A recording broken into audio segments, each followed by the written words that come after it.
Alright. The Sequel-A-Thon 2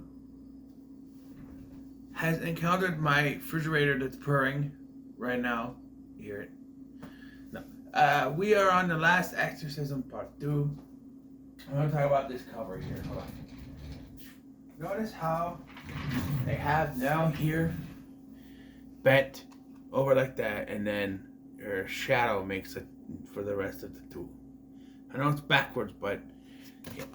So, admittedly, I have a history with the first film. I reviewed it twice on this channel. I reviewed it once. I think it was for a Pick 10 horror series. And then when I decided back in October I was going to get, or close, it was September actually, that I was going to do originally I was going to do another Pick 10 horror, but it was going to be sequels. So originally I was going to do stuff like 28 Days Later and Fright Night Part 2, which I now know is another remake. And, American Psycho 2, horror-related sequels, but I pushed it off till now. And this was also one of them. And so I said, if I'm going to do it, I might as well re-review,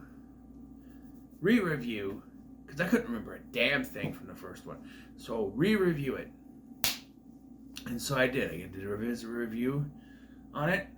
And even after that, now, going to watch this, I went, I don't remember anything from this movie. Twice. I reviewed it twice, and I don't remember anything. Luckily for me, there's a bit of a rewind. This is what happened previously on Last Exorcism thing.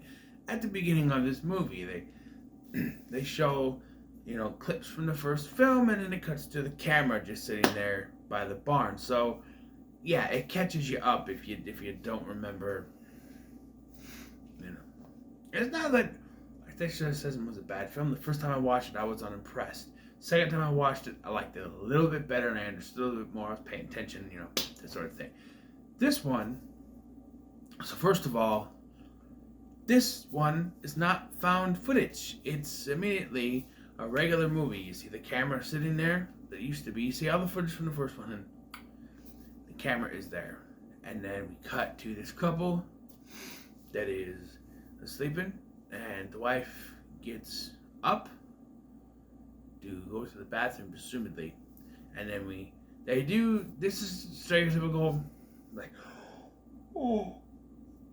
this is one of the tropes that has been done before, where he's laying there and he feels someone getting in bed. He thinks it's his wife, but then his wife walks up from the other side of the bed, and she's like, what? And he's like, and it's no, and she's been possessed. Okay, if you don't know, let me catch up for you if you don't know what happened in the first film.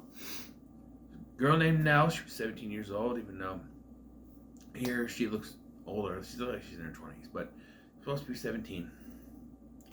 And she finds herself pregnant, and they think that she's possessed by something, so they bring in this exorcism guy played by Patrick, the Professor Lasky from Saved by the Bell, the college years.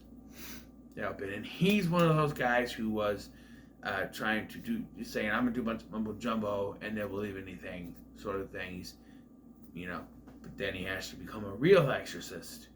And long story short, she gives birth to the demon, basically, and everyone dies. And then when this one starts, she's possessed by the demon again for some reason. And she's found by this couple, taken to the hospital, and then she ends up in this home for wayward girls, basically, where she meets some friends and everything. It goes away after a while. Everything becomes normal, and then it starts to not become normal around. So I'm assuming this movie takes place in February because it is Mardi Gras, New Orleans, Mardi Gras stuff going on, and that's when the weird stuff begins. And there's a lot of stuff that happens that you have to question whether it's actually happening or not, right? So, like, there's a few scenes that had me, I kind of figured out some of the stuff, but then I'm like, is it really that or not? Like, okay, so really when they're in New Orleans, when they're doing the Mardi Gras stuff, is when it really starts to, you know, get to her. There is this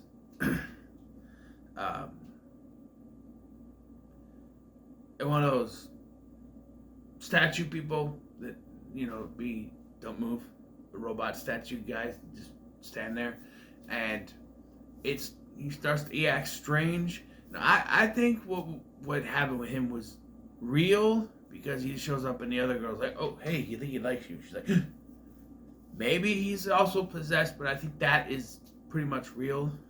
If you're wondering what happened, I was making dinner, right? My spaghetti, and I cut it on a can of mushrooms. I went to try to get the thing because it has one of those pop things you can pull.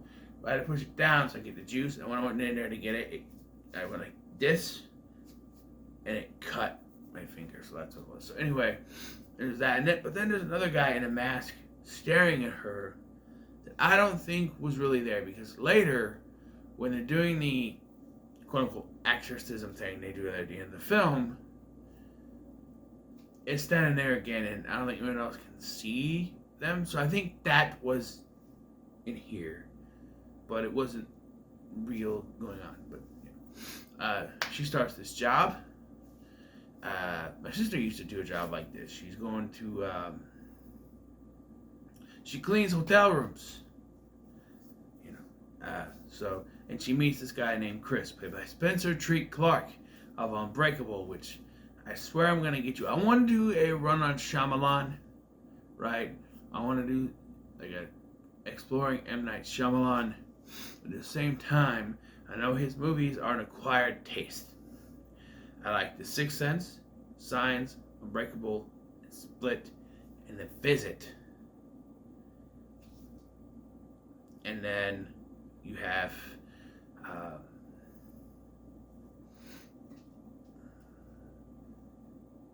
what was it? Glass was kind of a I never reviewed that, I don't think. Even though it came out in 2020. I don't think I did. I'll have to look it up. I don't think I did. I don't think I did.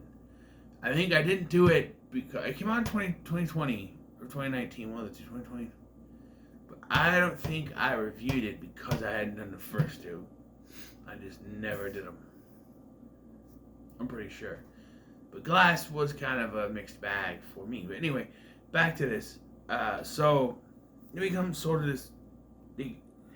Her and Chris, they have this sort of budding relationship, budding romance going, but she's hesitant because she knows of her past and everything. She doesn't want, you know. And then she mentions her pregnancy, and that's when I'm like, right, she was pregnant, and she said it was this one guy, but she lied because it was actually the demon. I remember it.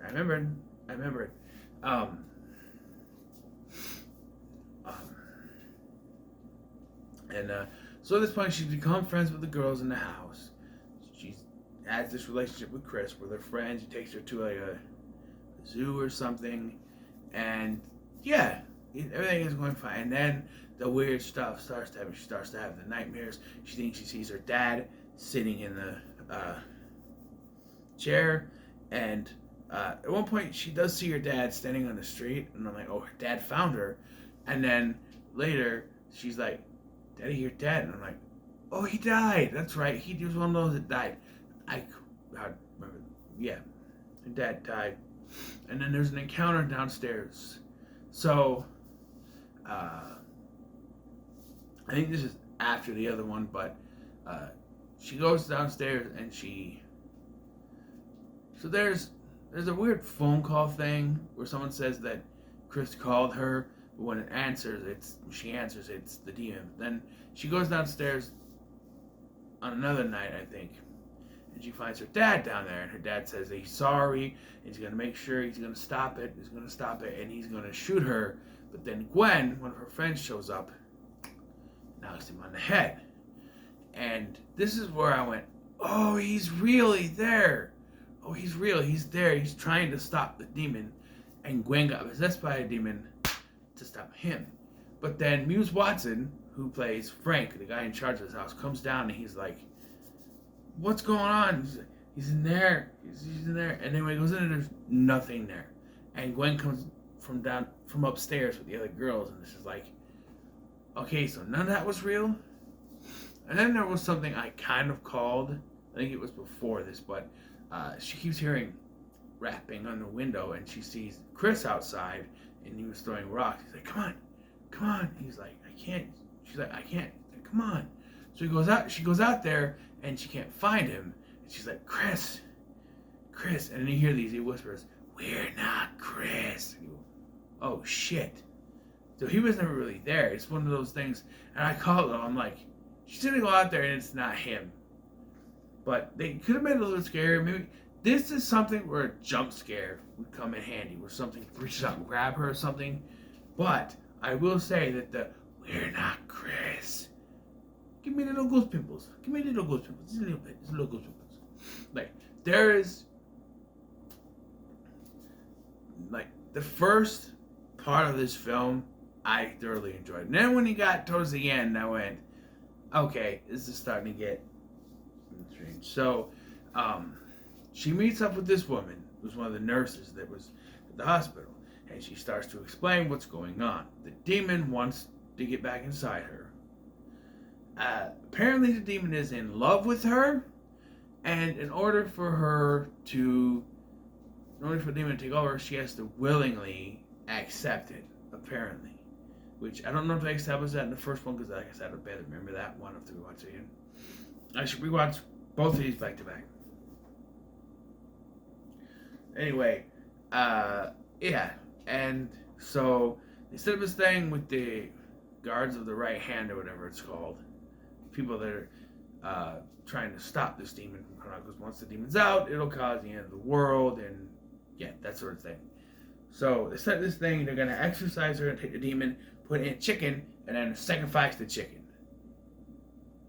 That's when I was like, okay, what? You're going to force the demon to go into a chicken, and then you're going to sacrifice the chicken. Okay. But then it doesn't work, because the demon's influence is too strong. So they decide to kill her with too much morphine. She starts seeing the demon in the forms of her dad, and Chris. Until she finally does accept it, and they think that she dies. Makes it look like she dies.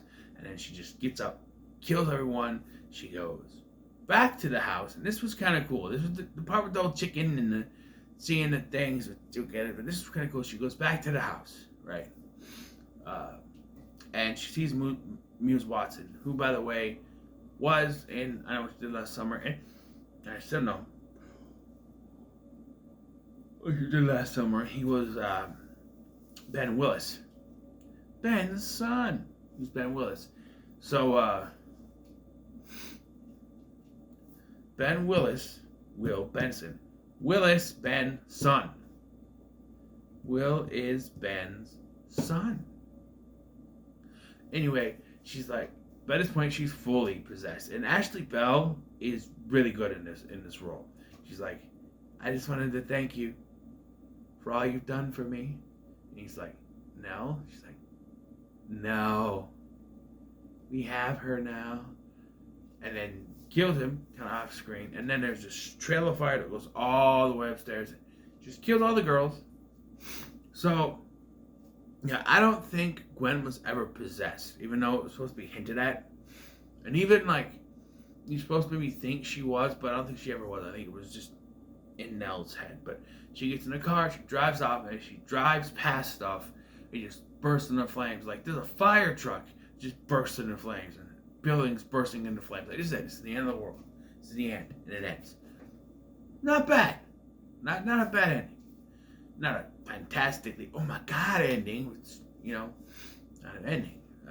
Considering it's a sequel to a found footage film, and it's a sequel to a found footage film that connects right to that film. Usually you say, okay, that's the end. And even with the Paranormal Activity movies, they're kind of different. Like, you have the first one. The second one follows the sister. It's not directly connected until the end. And then you have part 3, which is connected, but it's a prequel. And then 4 is like very loosely connected with Katie in there, but it's not a continuation, you know. And 5 is a total spin-off, and then 6 is also disconnected with just, you know, little connections in there. So this is a direct sequel to a found footage film that continues that narrative, and I think it works better as a regular. Like, how are they gonna continue? Oh, by the way, I forgot to mention this, but how would they continue it as a found footage? At one point in this film, I should say, she finds out that the footage from the first film was put on a YouTube or on the internet or whatever. I don't know if it's really YouTube, but first of all, being a YouTuber myself, that content would not get, you would not get the thumbs up for that kind of content. There's no way. Even if I thought it was fake, you have YouTubers like Dead Meat doing a kill count and have to censor gore that the people in charge of YouTube know is fake, but they deem it too graphic to show. But they know it's fake, but it's too graphic. And so stuff like that would not be allowed on YouTube. So either it's some fake thing or this is just going too over. And to think that the first film we were watching was just a YouTube video, and like what they were watching is stuff spliced and cut together. It's not what we saw in the first one as the first one. So I don't know. It's very weird. But I would say that this is in the middle of the road. Okay. I don't know if it's better than the first one. It's on par with the first one, maybe, but I don't know if it's better, but it's okay. It's okay. I think both these movies are okay. And one time I want to like watch both of them back to back and see how it connects. You know what I mean? But yeah. So, what are your thoughts on The Last Exorcism Part 2? Comments below, like, share, and subscribe. And I believe I decided I'm going to do some comedy. I think I did all the horror that I had in there, which there wasn't many horror sequels to do. Four of them. 28 Weeks Later, Fright Night Part 2, this one, and American Psycho 2. That was all the horror ones in there. I had Basic Instinct 2, which is more of a thriller or, you know, horrible movie, supposedly. But so I'm doing comedy. So the 3 I want to focus are right here, and I think I'm just going to start from top to bottom. So we're going to do Short Circuit 2 next, number 25, yes. And I said before, I preferred this one to the original. Although, Ace Ventura said I'd seen that one more than the first one, but I never said I preferred it. But so here it is. Woo! That was almost a disaster. Yes, and I will do this tomorrow because it is. Hold on a minute. Actually, it's probably already. Yeah, it is midnight because my microwave is like a minute ahead. It is midnight exactly right now as I'm talking to you in this video. So Short Circuit 2 is next. Thank you for watching. I've been Scotty, and I'll see you in the next one.